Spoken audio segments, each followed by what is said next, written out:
It's FlamesNation Radio, episode 32.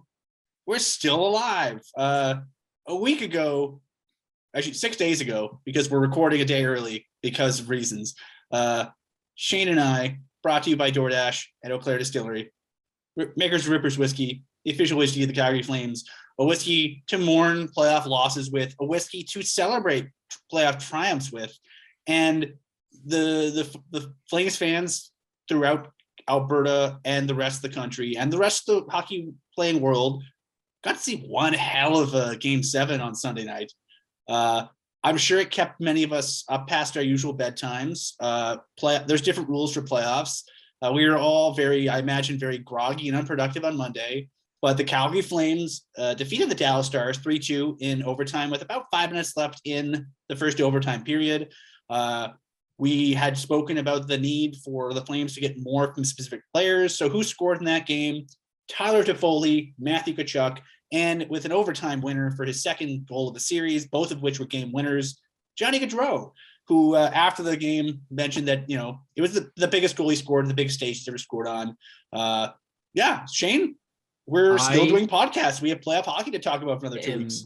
So pumped that we're not doing an obituary podcast, and instead we're talking about not just another playoff series. Like, let's just say this right off top. We are going to play not just another playoff series. We are going to play the very hated Edmonton Oilers, all because of a fantastic performance by the Flames. Let's not kid ourselves. 67 shots. They might have added more shots. We were sleeping. It was 67 shots, I think, according to our pals at National Stat Trick. I think at only even strength, 117 shot attempps.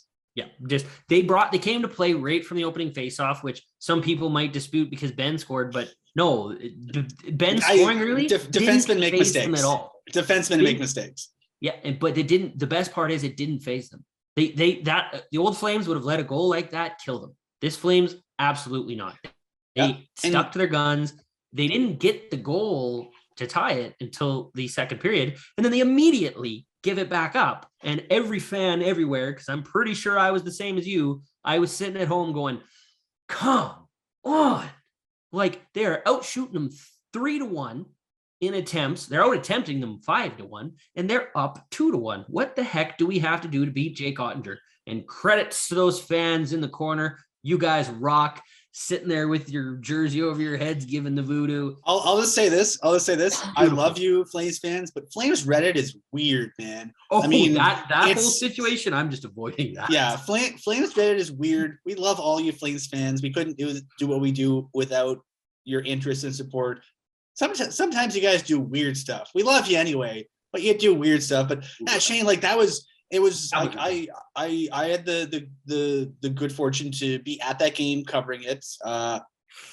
Damn, I'll say this. Two things. One, I agree with you. This was a game that, a previous incarnation of the Flames would have lost this game.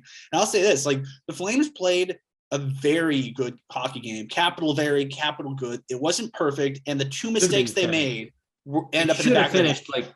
You play that game against Columbus, it's a 7-2 victory. If you play that game against any other goaltender, it's probably a much different game. I mean, all time, Jake Ottinger had one of the best playoff performances of any goaltender in Stanley Cup playoffs history. I've been using the word historic. And then at the graphics that Sportsnet was putting up at the end, the third most saves in a series ever, highest save percentage ever by a goaltender to ever debut in the Stanley Cup playoffs ever. This is better than Broder, Hasek, Watt. You can go back even farther. You can go back into the 80s, the 70s. Literally historic. 100+ years in the NHL, Jake Ottinger had one of the best ever performances, and Calgary still found a way to beat him.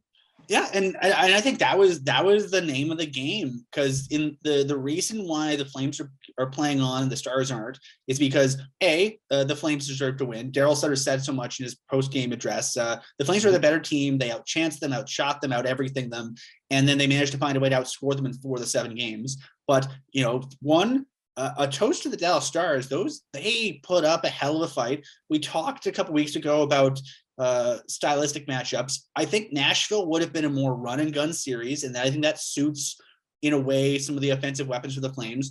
Dallas was basically the Flames facing their doppelganger. It was the Flames versus a team that had a really good veteran group, a really good defensive group, and players are willing to play that kind of throttling style. Rick Bowness got them to play that style. They knew that their only chance of winning was key goals from key players, and then stifling defensive style to protect their goaltender and to keep the amount of high danger chances down. And for the most part, they did it. And the Flames managed to beat them anyway, playing possibly, I don't know if I'd say if we were ranking the teams who made the playoffs in terms of, don't want to play them, I'd say most Flames fans would say Colorado at number 1 because Colorado is just excellent.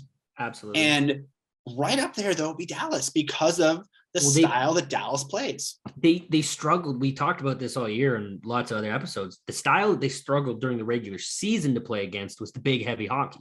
And before our playoff preview, I said, well, that's why St. Louis scares me. Well, St. Louis took care of Minnesota, so that validates that for me. I'm like, now they got to see if they get by Colorado. But Dallas played the same style. Like, Dallas plays the big, heavy, defended hockey, and they have veterans that have done it before. Miro Heiskanen was on another level in that overtime. I was cursing his name more than and then he ends up making the play that pinches too hard, and Johnny gets the rebound to score. So that's just a fun fact. I'll say this: but they were playing hard. When you're playing 30+ minutes, like if you were coaching the Dallas Stars, or I was coaching the Dallas Stars, and I had a Miro Heiskanen, and it's a win or you're done kind of game, I would be playing the hell out of Miro Heiskanen. You can give him a couple days off before the next round, but if you want to survive, you overplay Miro Heiskanen because you should. Markstrom came up big in overtime when he needed to come up big. This was brought up. Dan Murphy of Sportsnet was everyone loves Dan Murphy. Awesome reporter, awesome broadcast. He's just Dan Murphy's just good. So Dan Murphy was in attendance. He was one of the gentlemen covering the series for Sportsnet, and he sort of mentioned, he mentioned offhand during actually before the presser, maybe after the presser, sort of, I think the broadcast might have put up a graphic about how great Ottinger was, and Ottinger was great. No one's disputing that. But Murphy mentioned to me and to a couple of us that we not mentioning Jacob Markstrom enough. And so I'll say this. I thought in the third period, Dallas had a lot of good chances in a tie game to possibly win it. They didn't because Markstrom is good. And that first 5-6 minutes of overtime, you could tell the building was nervous, and you could tell Flames fans every rush towards the net going, "Oh no, is this the one where they lose?" And I think based on their franchise's history of just traumatic losses in Game 7s, I think that fear was probably valid. And then Markstrom said, "Don't worry about this, guys."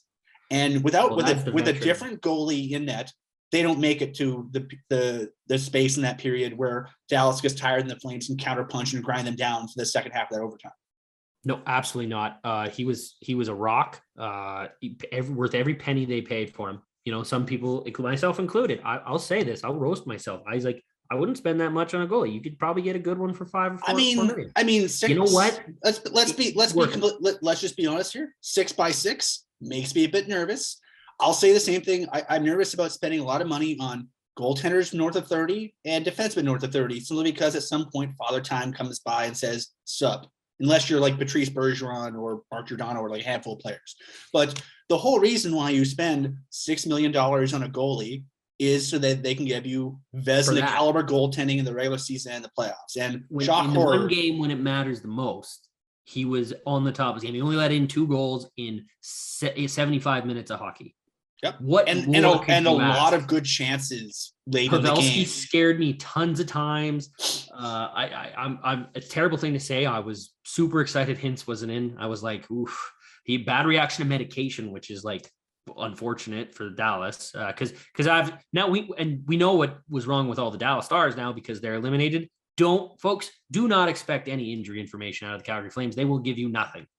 They won't. No, I mean, nor should they. I mean, absolutely, they're not. If in our capacity, we'll occasionally ask Daryl, "What can you tell us about the lines? What can you tell us about the lineup? What can you tell us about goalies?" Yeah. And he is well within his rights to say, "I don't want to tell you that." And we'll go, "Okay, the job is to ask. You don't get told without asking." But I mean, firing him, I wouldn't tell us anything. So I mean, I ain't gonna rag on him. I wouldn't say a dime. Tyler Seguin had a broken foot after Game 1. and the Stars were still. So I've been dude, complimenting the Stars quite a bit. Hintz was oblique injury, not medication. Oh, he had an oblique injury, and then Rick Bowness said that they put something in his, they injected him. I don't know if it was a cortisone or what. They injected him with something to try and get him to go, and because he was out for warmups, and then then they said he had a bad reaction. They had to pull him last minute, and that's why Gurianov came in. And Gurianov, was it Gurianov or Ty Dellandre? Because Gurianov, I think, was Dellandre came in for another player. I can't remember who. He was already in the lineup. Glendening. Dellandre came in because Bonus is like Sutter, and certain players will play certain roles. And Dellandre, you go play the role that we had Glendening playing. Gurianov, you go play the role we had Hintz playing. So again, kudos to Johnny Gaudreau for he scored 2 goals in the playoffs in the series. 7 games. One was the shorthanded goal, or one was the penalty shot that was a game winner. The other one was the overtime game winner. If you're going to choose 2 games to score in, those are the games to score in. That's why he's a big time player. That's why he gets paid his money. That's why Daryl Sutter is proud of him. The hardest trophy to win in NHL is Daryl Sutter being proud of you. Well, and here, did you see that photo? Did you see that photo? What did he say all season about goals? He says, "Oh, I don't care if he scored goals. I care if he scored big goals." Big goals. Did you see that? The 2 biggest goals in the series. Did you see that the photo of the handshake line? I have it saved on my phone.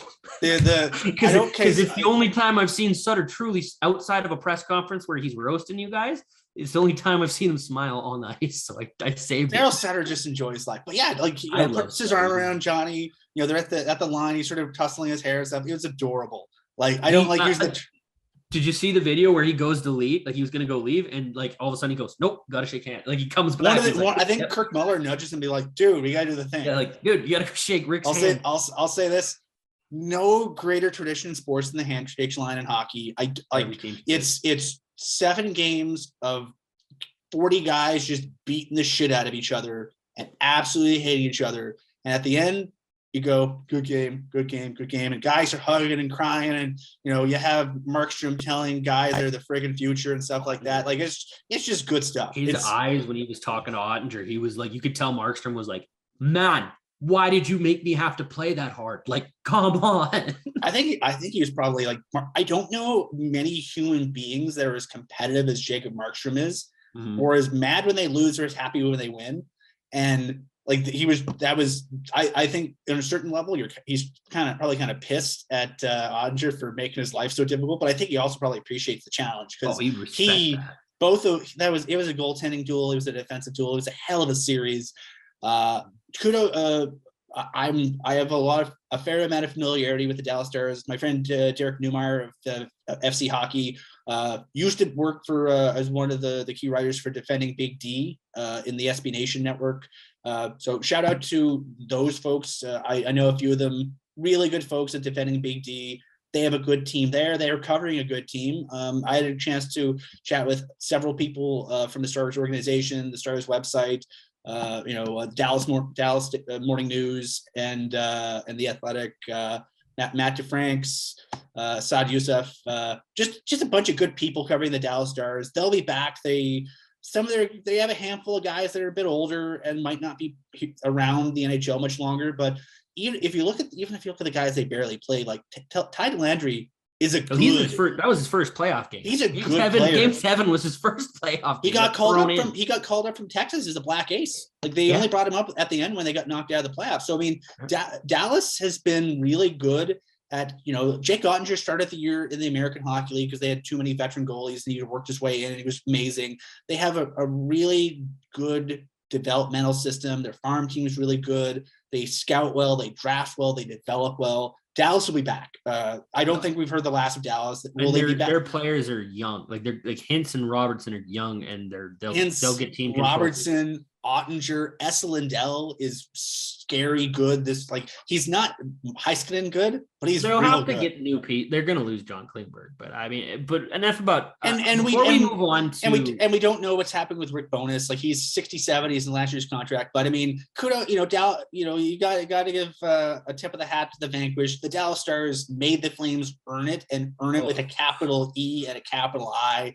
It was It was a good I'll series. personally say that after overtime, I couldn't physically go to bed till 3 because I was still amped up. Johnny Gaudreau's performance in that game, goal aside, from start to finish, was superstar status. That he was making moves, dekes, inside, outside, back inside, getting chances that he would have scored on probably every other goaltender in the playoffs, chances that would have gone in and still getting stopped. The other player, he was unreal from start to finish. He never quit. He was the best player on the ice other than Ottinger at any given time. And the other player I really want to just say brought it right from the opening shift, was noticeably standout amazing, was Michael Backlund. Michael Backlund brought it. Michael Backlund, every shift was working his butt off. He didn't lose a battle for the puck. Backlund, the last 2 to 3 games of the series was 2015, 2016 Backlund, Selke Backlund. Like he was unreal. Again, Mike, I know Mike Fail tagged it in a thread. I was talking with Kent Wilson today, and I just watched another 5 times. He started the game, massive hit in the corner, and said, "Guess what, boys? We're here to start. This is game 7. Let's go." No matter, and then Jamie Benn scores, but they kept with it. And Backlund, that line with him and Coleman and Mangiapane was working hard, but he looked like he was on another level, playing it above everybody else. And there's some good players in that game, and I got to say Michael Backlund was top 5. Okay, who were letters in that game? 3 with Chris Tanev on the shelf temporarily, and John Monahan done for the season. The 3 guys that wore letters were Johnny Gaudreau, who scored the overtime winner, Michael Backlund, who won a ton of faceoffs, killed penalties. They only had 1 penalty, which is good, but Backlund was just playing like he had something to prove, and he did. And so the 2 longest tenured Flames brought it, and they're wearing letters. The 3rd guy who I thought had the best game of the series easily was Matthew Tkachuk. Absolutely. Scored a goal. He made a really unselfish play, taking a hit to move the puck out from behind the net on the overtime winner.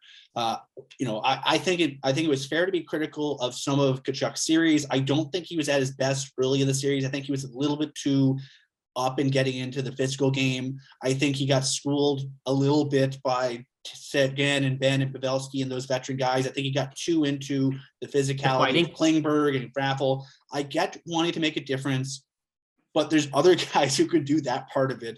And Matthew Tkachuk's a good enough player in everything else in his game. So I think getting away from what he's good at and getting into the physical stuff took him out of that. He was great in game 7.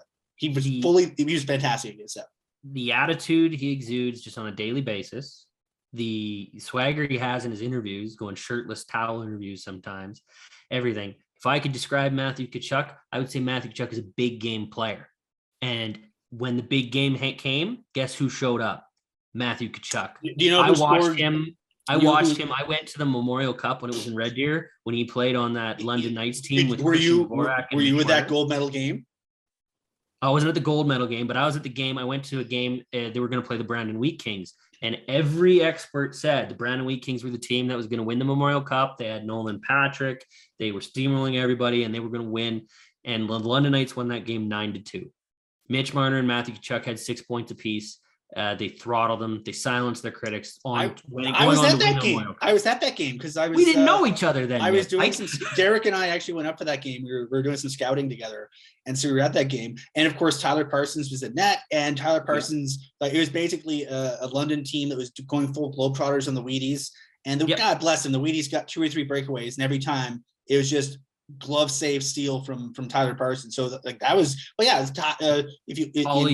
was on that team. In big game situations, you rely on your big players. You rely on the guys you're paying money to be big game players, the guys who wear letters in their jerseys, the guys who talk to us all the time and make pronouncements. And I'll say this, I mean, the Flames had started the season with 3 guys left over on the reserve list from when Brad Treliving arrived, with the departure of Mark Giordano. He was the 4th guy. Monahan, who couldn't play this series, unfortunately. He had his surgery. He's done for the year. Gaudreau, Backlund. Those are they made a considered effort to keep Michael Backlund when he could have been a UFA a couple years ago. They decided to keep him because he's very good and he does a lot of things for them. And they want to keep Johnny Gaudreau. When he scored that goal in overtime, I turned to somebody I was talking to in the media lounge and said, "What do the kids say? Pay that man his money. We're unabashedly pay Johnny Gaudreau what he's worth here at Flames Nation." I hope they can come up with something good because I'd love to be watching him do Johnny Gaudreau things for the foreseeable future. I fingers crossed with that. Johnny doesn't have it in him to look at Craig and tell him no. You can't make Conway cry. It's just mean. So Johnny's got to have to. You can't be mean to Craig. Yeah, that's our kicker. You can't make Craig cry. So I imagine, Shane, so much like you, I did not get to sleep until very late on Sunday night. Yeah, no. My Monday was a write-off. So there was a lot of honking throughout the city and a lot of rejoicing. And then I think there's rejoicing and excitement for two reasons. One, the Flames won a playoff series for the first time since 2015, and just the second time since they went to the Stanley Cup final in 2004. And they drew a date with the Edmonton Oilers for the first time since 1991. So when the Flames played the Edmonton Oilers in 1991, I would have been 5 years old. I think Pat was 6. I don't know. You weren't alive. I was listening to Pat and Matt today. Pat said he was 6, and then he looked at Matt and he goes, "Were you even a twinkle?" And I just stopped and I was like, "Matty Rose, I wasn't either, buddy. I was born in 94, and this is my first Battle of Alberta playoffs, Pike. First." And realistically, let's be completely honest. I mean, for Pat and I, like, we were small children. Like, we watched the games with our dads. Like, we enjoyed them for what we could as a 5-year-old or a 6-year-old. But when you're a 5 or 6-year-old, you just see, like, everyone's loud and excited and there's food, everyone's jazzed up and it's noisy and it's fun. It's fun the way a kid's birthday is fun when you're 6 years old. When you're in your 30s and you've been waiting for this for 30 years, it's like, it's like we've been waiting for Christmas. And I would say this, the Battle of Alberta the last couple of years in the regular season has been phenomenal. I mean, we haven't gotten things lined up in the playoffs the last few years. One team has been good, and then the other team. And then I remember 2006, it looked like we were going to get it, but the Ducks the Ducks beat the Flames in 7, and we're like, oh, and we haven't had a near miss since then because the Flames and the Oilers have. I'll say that I'm working on my series preview. That'll be up on Flames Nation on Wednesday morning. So here's an interesting stat. So the Oilers went to the Stanley Cup final in 2006. The Flames went in 2004. Since that season, starting with the 06-07 playoff year, in 30 combined years, excluding this season, 30 combined playoff years, how many rounds have the two teams won combined? The answer, 2.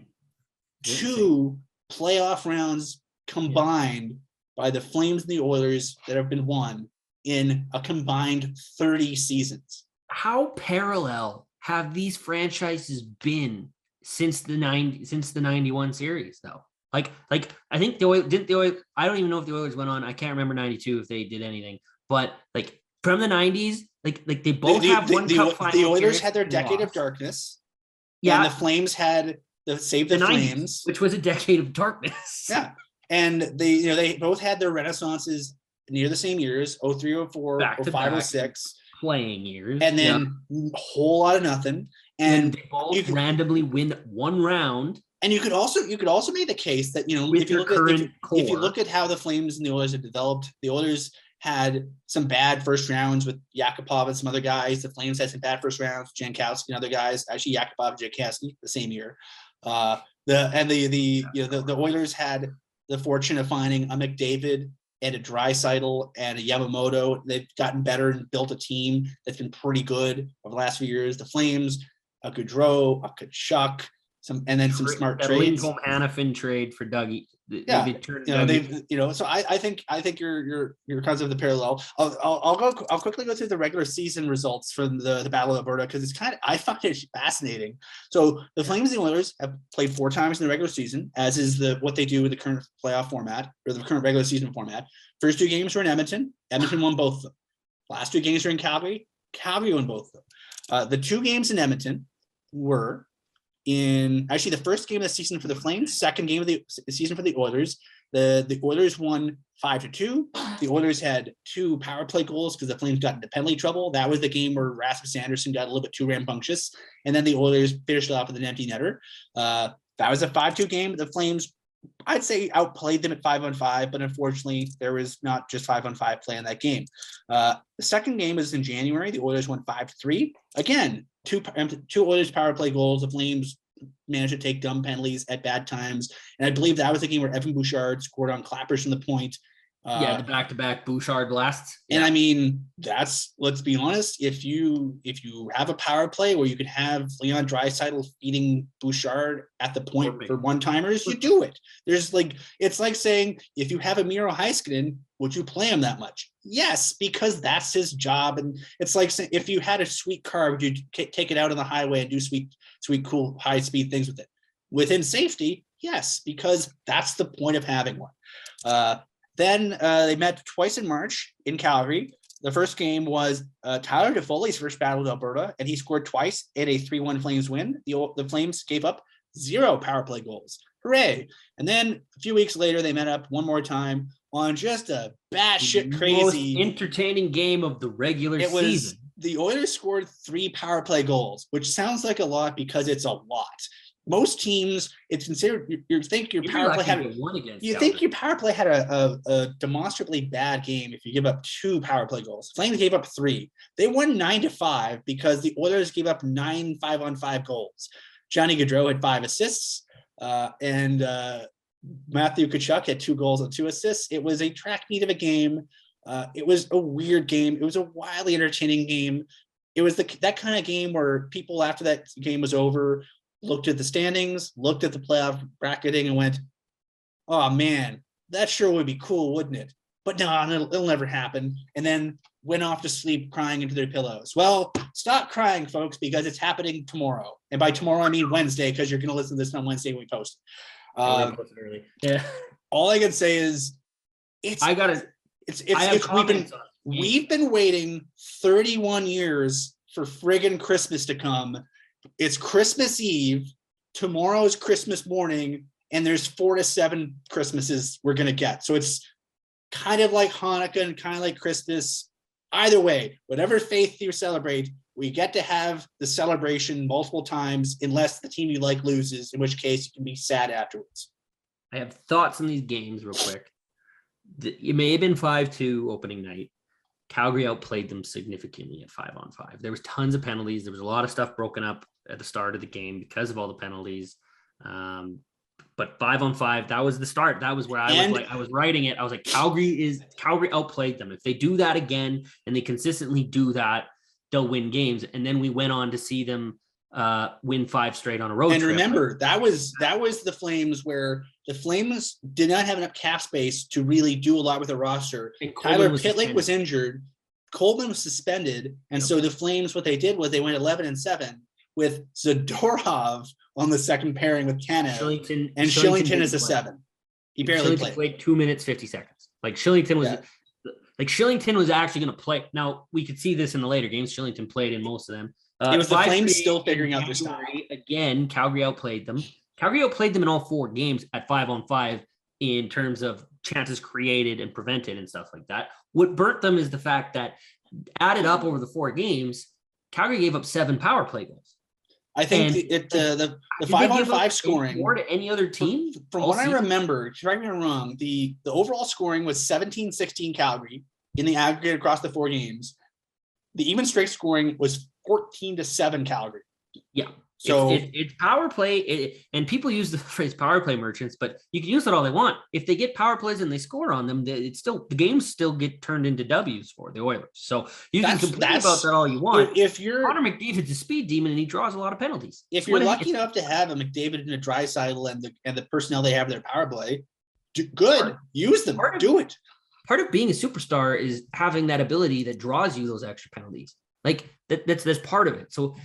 Yeah, it was funny to watch the Jets sweep the Oilers last year when McDavid didn't draw a single call, but I watched that and I was like, no, McDavid should have drawn 7 hookings a game and they just didn't call it. This year, they are calling it. They're calling the rule book, especially to start series. It's a penalty-filled affair. And what I really believe Calgary needs to do, Calgary needs to stay out of the box, which means one thing that I'm going to suggest that fans are going to hate, and that's no shenanigans. Play hard, hit hard. If you get a call on a big hit for a boarding or something, that's fine.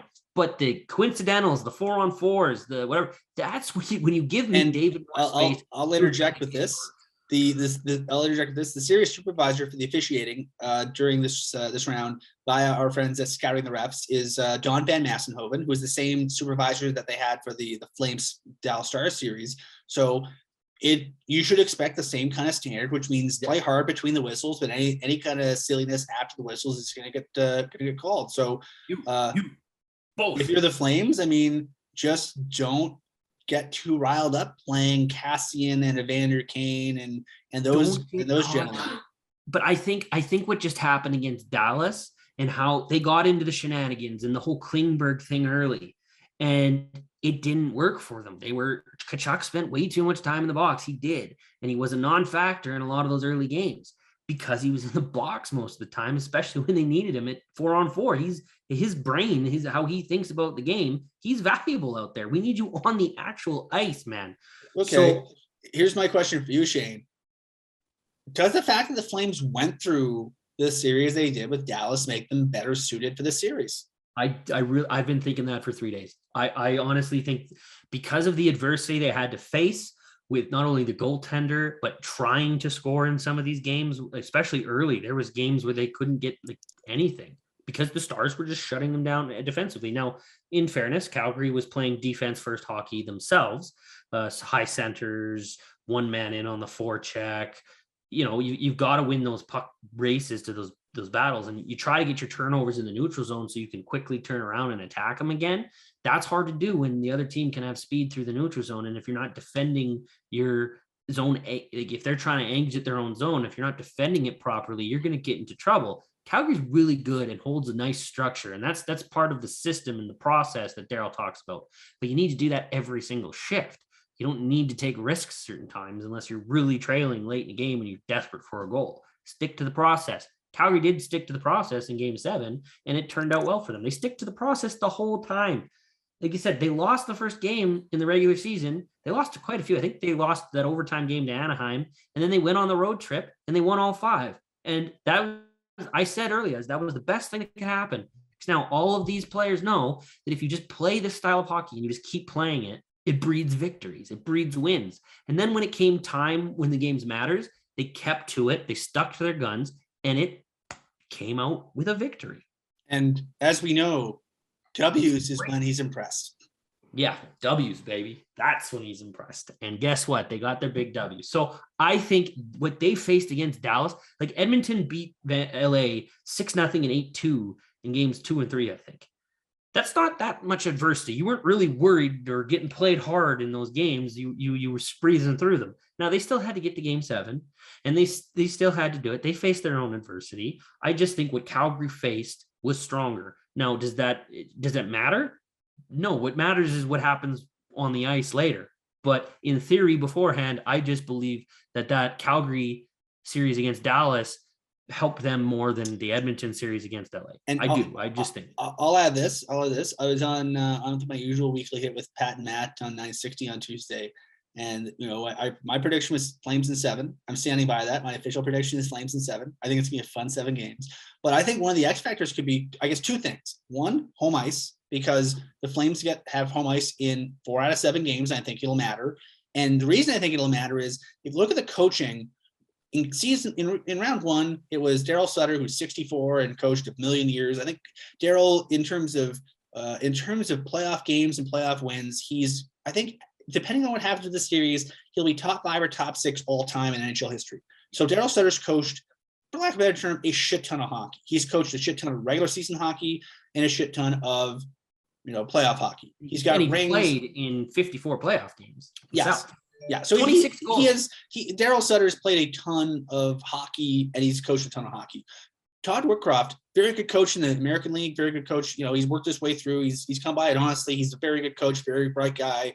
I have nothing but positive to say about Todd Woodcroft, but he's coaching his first Stanley Cup playoffs, and I think that'll matter.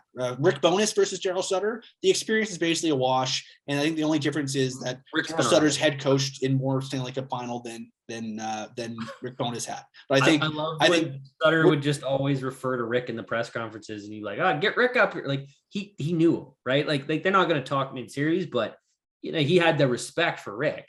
Now, he probably has a bit of respect for Woodcroft. Woodcroft's been around a little while as an assistant coach. It's not like he's just come out of the Woodcroft. And, Todd Woodcroft coached in the AHL against Ryan Huska and against Cale McLean. And he's been on staff before. He's worked his way up. I mean, they all respect each other. The coaches, the more time you spend in and around hockey and media and otherwise, hockey's a really small world.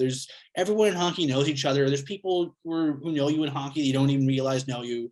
And so I don't think there's any animosity or any disrespect amongst the coaches. But I also think that between a guy who's coached a ton of key games in the NHL and been there, done that, wrote the book, went back to the firm, and then came back. Victories ever. Daryl Sutter's got 8 and 3. I think in what is going to be a really evenly matched series, that'll probably end up being Daryl's ability to use the Flames' depth versus Todd Woodcroft's ability to deploy his stars. I think the Flames' depth, and I think Daryl's coaching and his ability to line match with last change in 4 games out of 7. I think it'll be a close enough series that'll make a difference. Another thing to think too, all season long, Daryl rolled all his lines and no one played more, most forwards didn't play more than 18 or 19 minutes a night. There was plenty of times this year because you got to remember, Jay Woodcroft wasn't the coach the whole year. Dave Tippett had them, and Dave Tippett rode the crap out of McDavid and Draisaitl. When Woodcroft took over, he immediately dialed their minutes back a bit. And it was working for a while, but then they went on a bit of a losing streak, and he was resorted because of the situation they were in. You have to ride your stars because you just didn't have enough runway to try and make the playoffs. Yet you have, and if you have a McDavid and a Draisaitl, of course you ride a McDavid and a Draisaitl. Who wouldn't? But that's another factor in this playoff series. If they play 23, 24 minutes a night and it gets long, and they just played a 7-game series where they had to do the same thing against LA, when do they run out of gas? Yeah. I'll just interject. I called him Todd Woodcroft. Todd's his brother. I just Jay Woodcroft. Let that one go. I again, no disrespect to Jay Woodcroft. Todd Woodcroft is his brother who coaches for Vermont and used to be an assistant coach everywhere. I was referring to Jay when I said Todd. And if I'm going on a tangent about how there's no disrespect in hockey's a small world, I don't want to be that asshole who goes like, I've got the wrong Woodcroft. Look at me. Jay Woodcroft. Well, yeah, I think those are kind of things I look at and go, okay, well, that's where Calgary could possibly get an advantage. But like I said earlier, until you're playing, and they say this all the time, until you're playing in these games, and these games are going to be more emotional than the players and the coaches will let on because of the rivalry and the hate that these guys have for each other. They hate each other. They do. They don't like each other. They don't like playing against each other. And I bet you they wouldn't like being on the same team as each other very much. Other than Derek Ryan, apparently, who just went up there, and now we've got to try and kick his butt. But he's a nice man. I like Derek. He used to play with a buddy of mine. He used to play at the University of Alberta with a buddy of mine named Kyle Fako. Kyle Fako won defensive defenseman of the year up there quite a bit. And he told me Derek Ryan was one of the best players he ever played with, and he's nothing but respect for him. So he was fantastic defensively for us. And it sucks that he's on the other team because he's a good shutdown guy, and he's not going to play Gaudreau, and he's not going to play probably the back line, but he could do damage against Yarncroke, Dubé, Toffoli. He could do damage against the Flames fourth line, but it depends if they go 11-7, then the Flames fourth line is Lucic, Lewis, and whoever they decide to throw out and give a little extra minutes to. And I'm not really worried when they're out there because Milan Lucic and Trevor Lewis do the right thing. They get the puck out, they get the puck deep, and that's what they worry about. I'll say this. Would you rather have Derek Lewis or Derek Ryan or Trevor Lewis? Trevor Lewis has been there more often. I'd rather have Trevor Lewis. I love Derek Ryan. And that's I would say, if you want to get into the Derek Ryan of it all, I would just say that Derek Ryan, I think the Flames want a different fit. It's not like, I don't think anyone went around going like, I don't think anyone in the Flames hockey office group was twisting their mustaches going, that Derek Ryan's pretty lousy player. I think they went, here's how much cap we have available, and here's the attributes we feel like we don't have, and do we want to make changes here, there, and everywhere in order to bring in more of that? And it's like 1.125 versus Lewis's 700,000. Calgary just didn't have the room to pay. I'll say this: it's like the we talked about this in the past, like TJ Brody versus Chris Tanev. One of them's playing right now, and one of them isn't. And that's not a knock on either player, but I think a lot of times you make moves what look like lateral moves based on style and based on fit and based on qualities that you think you don't have and things that you think you want. Like compliments for defensemen, I know for a fact they look at things as simple as how is player X at defending the rush, how is player X at defending the home plate area, defending the Royal Road, defending the blue paint, all those little things. What kind of chances they give up in this area, this area, this area, this area. And, they made a choice to go with Chris Tanev and some other players rather than throwing resources at guys like Cam Talbot, very good goaltender, had a lot of success this year in Minnesota. Unfortunately, isn't still playing. Wish he was. Bitter about how it went Minnesota. His wife made some Instagram posts. And people. I'll say this: don't trust anything anyone. Don't hold anything anyone says on social media immediately after a loss against them, because it's emotions are raw. But I mean, Cam Talbot. I mean, people around the team, people who covered him, stretch, and then you don't play until your back's against the wall. I'd be a little ticked. I would be ticked. But I mean, it's at the same time. I mean. Cam Talbot's a good goalie. If you have a chance to get a friggin' Hall of Famer to play on your team, I don't know if I would have made the same decisions either. Yeah. So he'd be mad at me, and I'm sorry. As a coach, if you won this series, you're genius no matter what you do. If you lose the series, you made the wrong goaltending choice because they had. I'll say that we hear this every year during the postseason press conference from Brad Treliving. There's one team that's happy at the end of the season, and then it used to be 30 teams that were mad. Now there's 31. And right now, there's 8 teams left playing, and there's 24 teams that are pissed off and disappointed. One Alberta team is guaranteed to be a Final Four team, which should pump this province up. Win or lose. Now, I'm not asking you to like the Oilers, but that's pretty good for the province itself. That's good for Canadian hockey fans themselves. This will be the second year. This is the second consecutive season, and this time we did it without any kind of Canadian division shenanigans. This is the first year. This is back-to-back years. We're guaranteed to have a Canadian team in the Final Four, and that's pretty cool. Regardless of how you feel about the Oilers, I can hear many of you in the comments section and in the replies of the tweet we put up for this thing, putting in profanities about the Oilers. You're well within your rights to do so. Try not to say too many curses in the. We try to run a family program here, except when Shane and I feel like cursing, but. That's why we did a podcast, so we can curse. Do you want to know a fun fact? Do you want to know a very fun fact? I love fun facts. Okay. Every Canadian team since 2004 has been to the third round except one. The Toronto Maple Leafs. And if you take the Jets out of it, every single team's been other than the Jets and the Leafs, every single one of them since 04 has made a cup final. None of them have won. Maybe this is the year. Senators lost the Ducks. Montreal lost to the Lightning.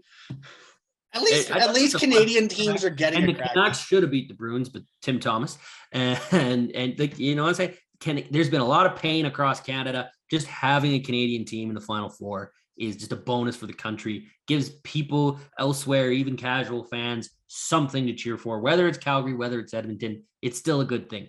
Okay, go for it. I've made my prediction. Flames in 7. Shane, what do you think? 6. Flames in 6. Okay. I think McDavid blows them out of the water one game. I really think they just get every game we just saw against Dallas was a 1-goal game. Take the empty net goals out, 1-goal game. I think one game the Oilers blow the pants off the Flames. I don't know which game it'll be. It'll be in Edmonton. Probably in Edmonton for the Edmonton crowd, and there'll probably be 3 power play goals involved. But I do think Edmonton finds a way to win another one as well. But I also think we see Mikko Koskinen at some point in the series. I do. I think Calgary knows Mike Smith. Calgary knows his tendencies. They're old Schmitty.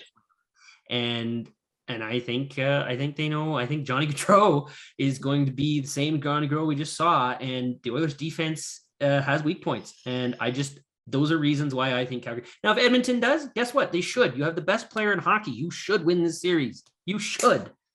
If you don't, I'll say this. What are you going to do? I'll say two nice things about the Oilers, and I probably won't say many more nice things about them until the series is over. Game face. Two things. One, God, I love watching Connor McDavid play. I mean, in this market, like I grew up, I happened to grow up in this market. I was very fortunate enough. My dad was a season ticket holder, so I got to go to a bunch of games growing up.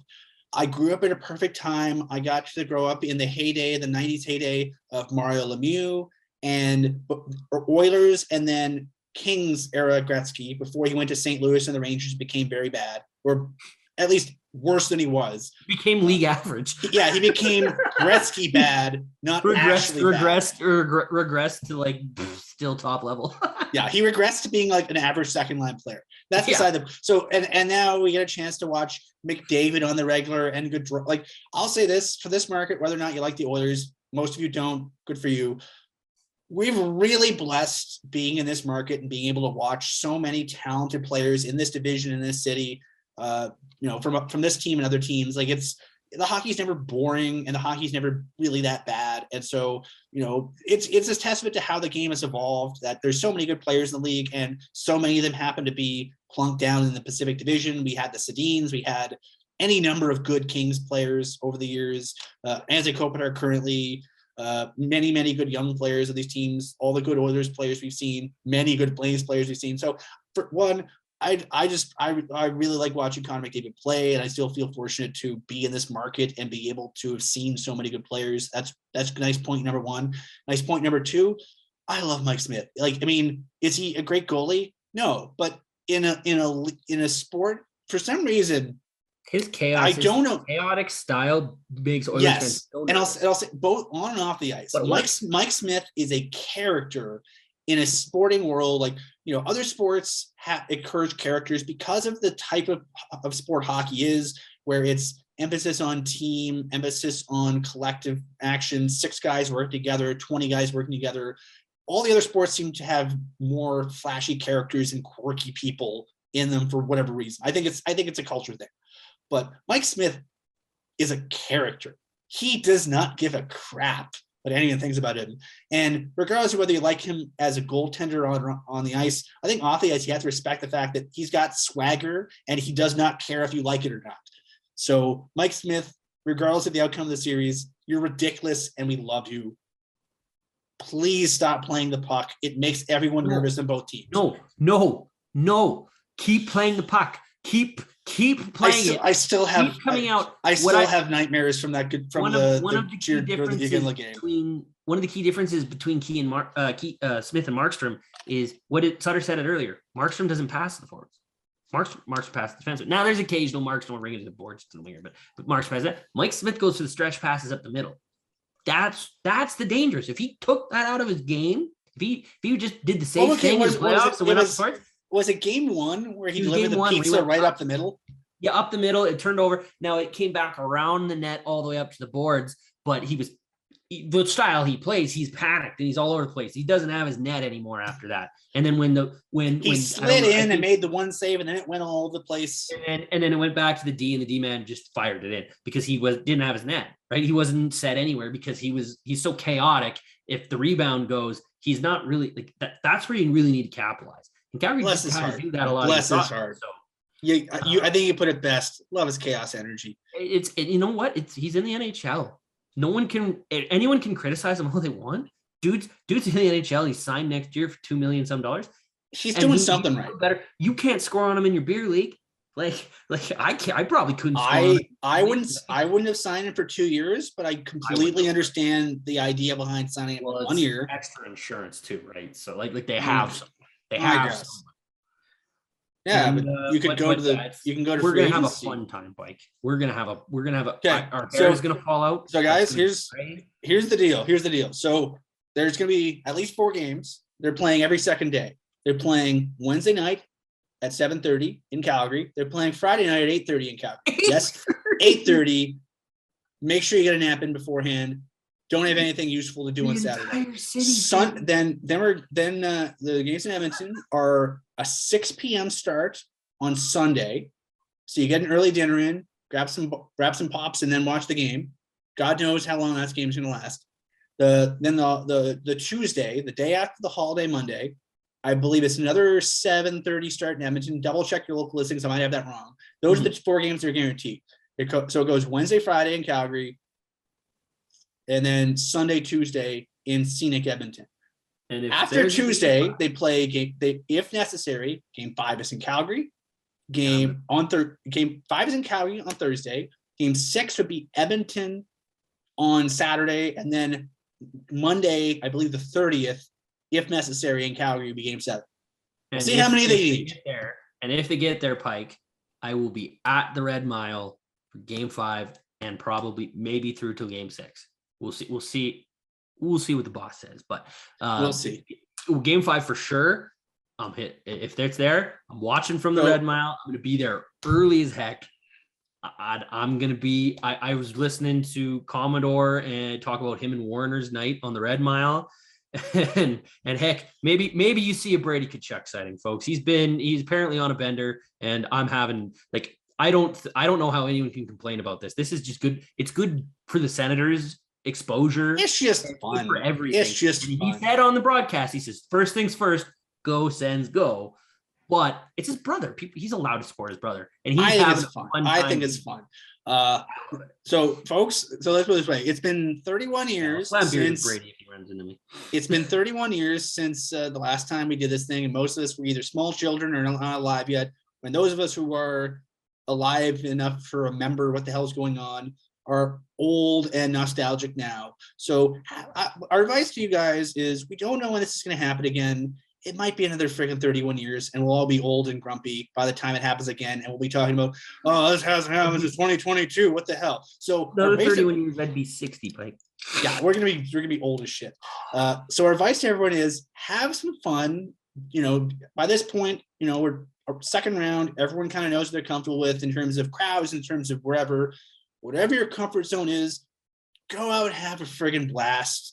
Enjoy it. Hang out, have some beers with Oilers fans within reason. Have some Flames whiskey with Oilers fans. Just go out and enjoy yourselves in whatever way you want to. The world is going to be watching this. This is the second round series. The world is focused on this. There are 8 teams still playing, and the Flames are one of them. That's really cool. They're playing Edmonton for the first time in 31 years. That's pretty cool. Just have a blast. Go to the Red Mile. If you can get tickets, go to the Red Lot. If you can't get to the Red Lot, TELUS Spark is showing the games on their 360 screen. They'll be showing all of them, I believe. So you have to go to the TELUS Spark website. You have to get tickets. They're free, but they have a suggested donation. They're a not-for-profit. If you can chip in like $10-20 to them, they'd really appreciate it. If you have a favorite pub, they haven't really been able to have consistent business for the last 2 years. So by all means, go there, go early, get a good table, have a dinner, have some pops, tip generously. Everyone, this is going to be really fun for everyone. If you have the opportunity, drive up to Edmonton. If you can't go to White Ave, go to hang out in Red Deer, hang out in small towns. Like, this is going to be if you get a chance to watch the Flames on the Flames website, Daryl Sutter's media address from Monday after the practice, it was rare for him. In addition to complaining about media asking about injuries, which I agree with, I get his point. I disagree with the idea that they should say, media, you can't ask, because you just don't tell us. Just say, I can't tell you, and then it's like, that's the end. Anyway, that's beside the point. But he gave this great answer about how fun and how good for the province of Alberta a Battle of Alberta is, the Calgary Edmonton series. There's, I think, Greg, tell me if I'm misremembering this, Shane. The 3 things that Daryl said bring folks together are sports, church, and music. Those are the 3 things in Alberta. Sports, we get together for things like the Olympics, the World Cup, the Stanley Cup playoffs, things like that. Things that, we're going to be doing this again in the fall when Canada plays in Qatar for the World Cup.